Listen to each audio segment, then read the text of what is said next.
Les deux chacals et le lion. Il y a fort longtemps, vivaient dans l'immensité du désert deux chacals qui s'aimaient d'une amitié sincère, un peu comme s'aiment deux frères. Ils s'entraidaient et chacun pouvait compter sur l'autre en cas de coup dur. Ils partageaient les mêmes peines, mais aussi les mêmes joies. Ils ne frayaient avec aucun autre animal, préférant passer tout leur temps ensemble. Ensemble, ils recherchaient leur nourriture, ensemble, ils buvaient et mangeaient, ensemble, ils se rafraîchissaient à l'ombre des mêmes rares arbres du désert, lorsque le soleil les tourmentait de ses ardents.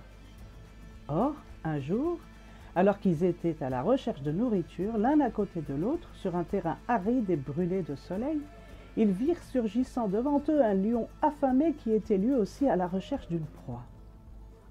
Plutôt que de fuir, les deux amis s'immobilisèrent et firent face à l'ennemi avec opiniâtreté. Le lion, fort surpris, ne put s'empêcher de leur demander « Eh bien, pourriez-vous m'expliquer par quel prodige vous ne vous êtes pas enfui à mon approche? Êtes-vous inconscient? Ne voyez-vous pas que je suis affamé et à la recherche de nourriture ?» L'un des deux chacals prit la parole et dit « Pour sûr, ô Seigneur, nous sommes fort conscients de cet état de fait. Nous avons vu que tu étais en chasse et que tu allais te jeter sur nous et nous dévorer. Nous avons cependant décidé de ne pas fuir. Quoi que nous fassions, aussi vite que nous puissions courir, tu nous rattraperais. Nous avons donc décidé de ne pas fuir. Nous préférons que tu ne sois pas épuisé au moment où tu décideras de nous dévorer.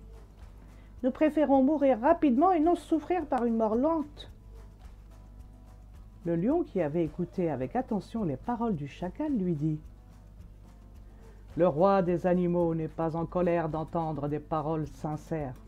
Il sait reconnaître le courage et l'audace de ses sujets. Il se doit d'être grand et généreux envers ses sujets sans défense. » Sur ce, le roi du désert disparut et depuis ce jour, il accorda la paix aux deux chacals.